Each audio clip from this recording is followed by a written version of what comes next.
Hello everyone, I am Simon. I am 11. Today, I will talk about how to install QClaw, which is OpenClaw.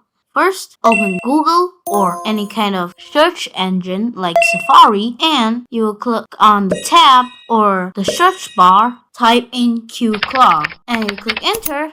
Wait for a few seconds. You can see there are a lot of types of QClaw. So, for very safety, I will put the link or the file at the comment. Make sure you check it. Then you could see this page. We have a lot of download options and a lot of more of the good updates. We got macOS and Windows download, and they are from Tianxing official website.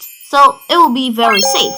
I'm using Windows, so make sure you click on the right download options or your QClaw doesn't work. Let me show you. When you click on that link, it will send you to here and click on Windows or macOS. For me, it's Windows. It will load and it will take you a file which you need to save your installer or application. We successfully downloaded our QClaw.